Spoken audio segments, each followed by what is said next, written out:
제가 얼마 전에 설교한 주제 전도서 9장 말씀을 가지고 오늘 여기에 저희가 있는 이유에 대해서 말씀했습니다. 그것은 예수 그리스도를 전하기 위함이라고 말씀했습니다.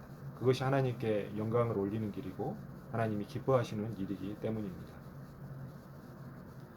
그것은 우리가 주 예수 그리스도를 믿고 그리고 거기에 순종하고 참여함을 의미하는 것이라고도 할 수가 있습니다. 그것이 하나님을 예배하는 길입니다. 마침 오늘 말씀에 예수 그리스도라는 표현이 6번이나 나옵니다. 가장 많이 나오고 있죠. 그리고 예수를 뺀 그리스도라는 표현이 한 번 나오고요.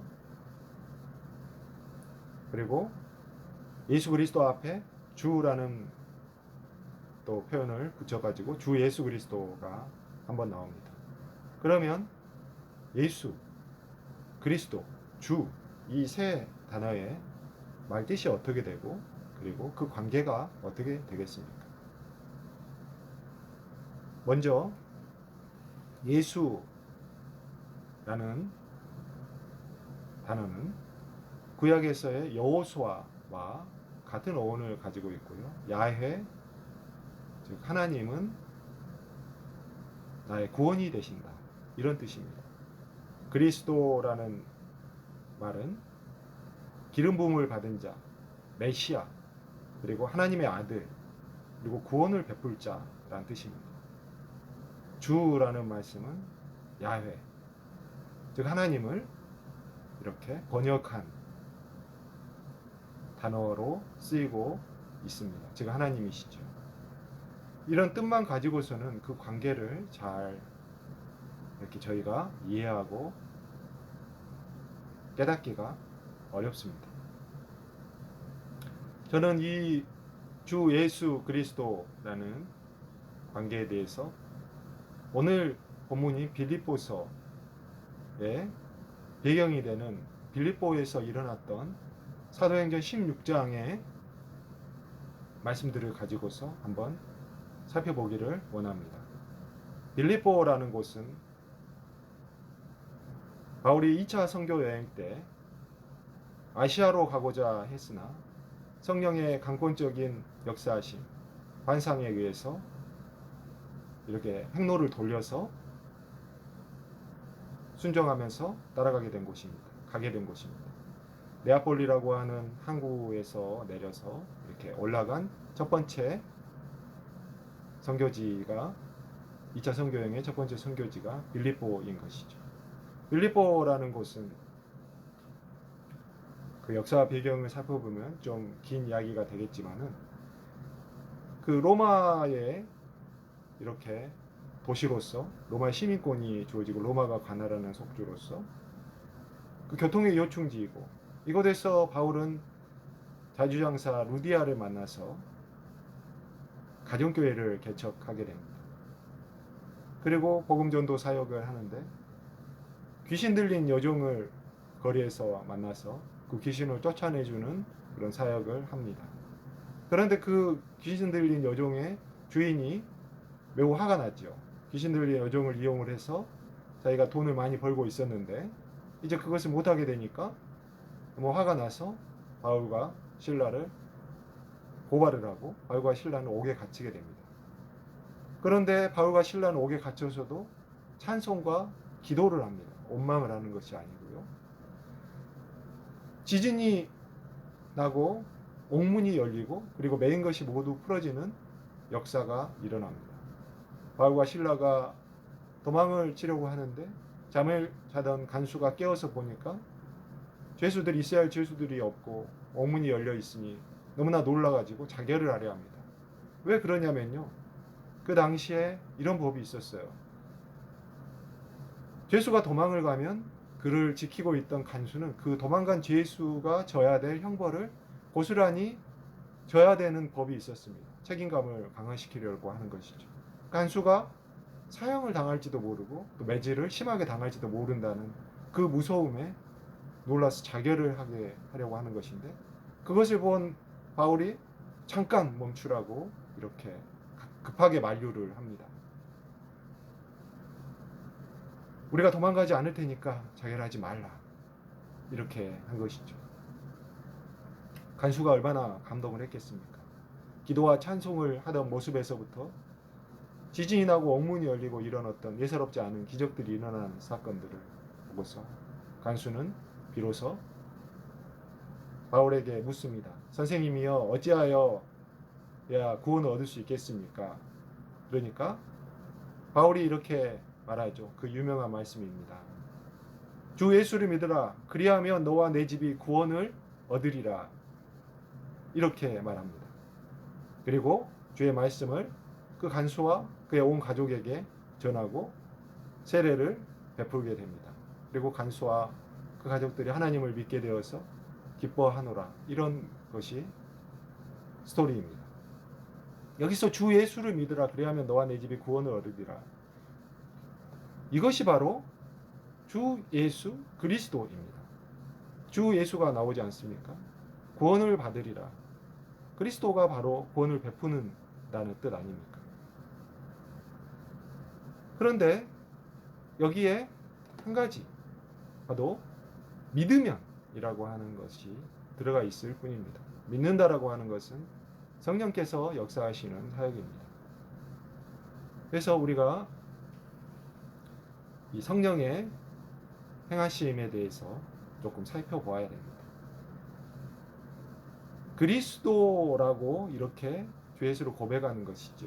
예수를 주와 그리스도로 고백하는 것인데, 그리고 믿고 믿어야 고백이 나오겠죠. 근데 그리스도라는 말이 복음서에 보면은 그렇게 자주 나오지를 않습니다. 복음서에서 오히려 그리스도라는 것을 알려지는 것을 예수님께서 약간은 제어하였다, 이렇게 볼 수 있는 여지가 많습니다. 베드로가 주는 그리스도시요 살아계신 하나님의 아들입니다 라고 고백을 하는데, 그리고 대제사장들이 예수님을 붙잡아 가지고 신문하죠. 너가 하나님의 아들이고 그리스도냐, 인지를 밝혀라. 그랬을 때 예수님께서 너가 이미 말하였도다, 이렇게 말씀하고, 베드로의 고백에 대해서도 이를 알게 하신 것은 아버지시니라, 이렇게 말씀을 합니다. 소극적으로 인정을 하신 것이죠. 그러나 베드로에게도, 그리고 귀신들이 예수님께서 병자로들로부터 귀신들을 이렇게 쫓아내는 사역하시죠. 그 귀신들이 하나님의 아들이로다 이렇게 외치며 두려워 떨 때 예수님께서 꾸짖으시면서 그것을 말하지 말라, 이렇게 명하시고요. 그리고 베드로가 주는 그리스도시요 살아계신 하나님의 아들입니다 라고 이렇게 했을 때도 베드로에게 그것을 주위에 이르지 말라라고 엄하게 명하십니다. 그 이유는 인자가 장로들과 대제사장들과 서기관들에게 고난을 받고 그리고 버림받아서 죽임을 당하고 제3일 만에 다시 살아나야 하리라, 그것을 이유로 말씀하십니다. 즉 십자가 사역을 말씀하시는 것이죠.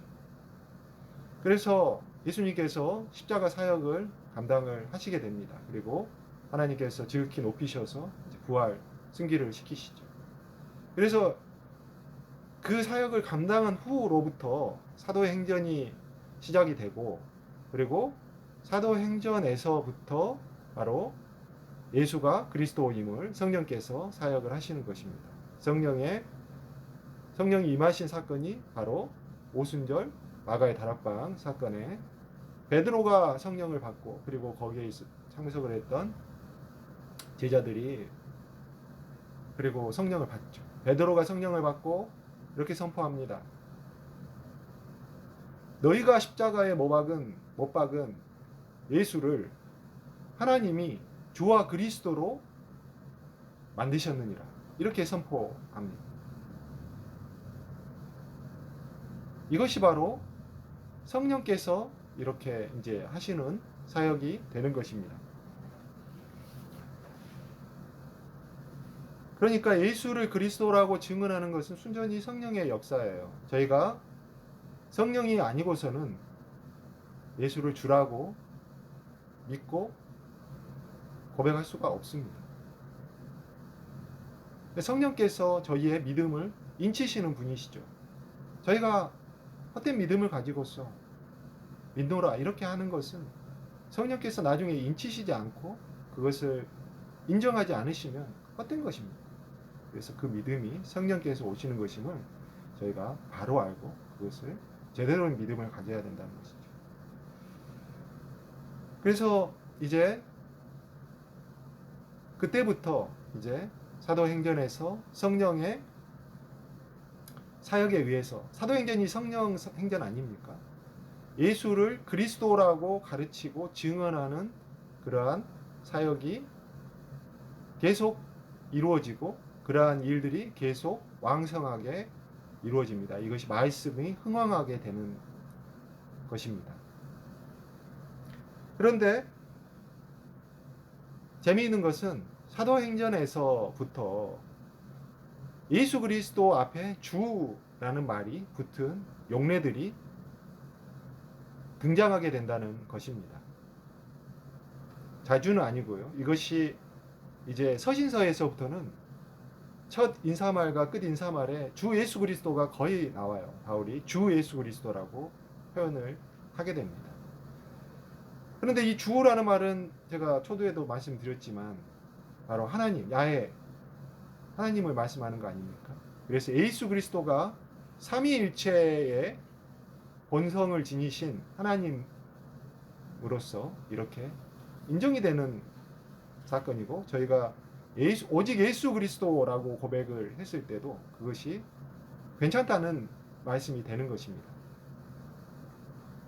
그것은 성령의 역사에 의한 것이기 때문에 삼위이신 하나님, 그리고 예수 성자, 그리고 성령, 이 모두 포함되는 고백이 되는 것입니다. 이렇듯 예수가 그리스도가 되고 또 주님이 되시는 이 과정은 상당히 점진적으로 계시되어 있습니다. 저도 제가 주 예수 그리스도를 믿고 고백하게 된 과정을 되돌아보면 이렇게 성경의 점진적인 계시의 과정과 어느 정도 부합하는 면이 좀 있는 것 같은 생각이 듭니다.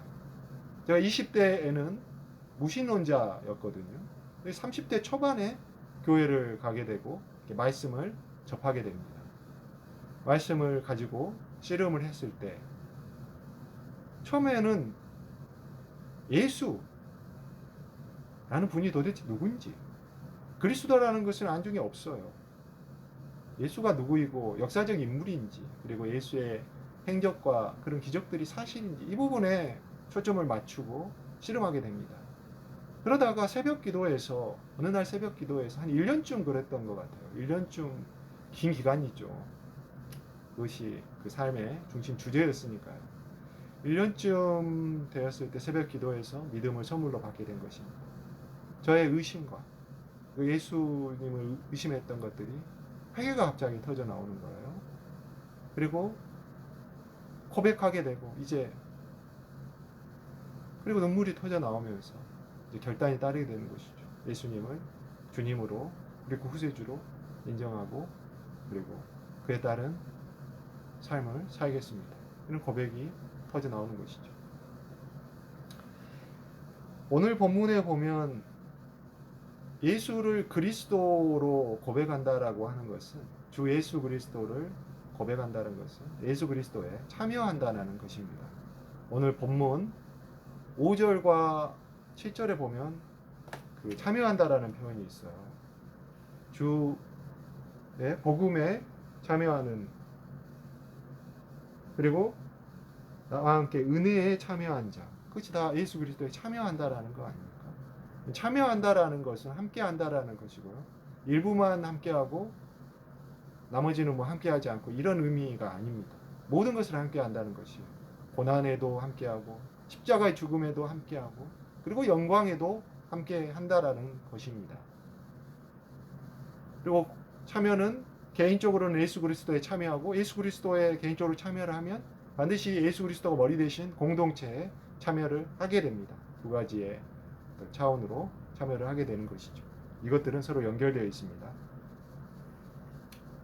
이 참여라는 말이 이 본문에만 있는 것이 아니라 신약 성경 전체, 서신, 특히 서신서에 계속해서 나옵니다.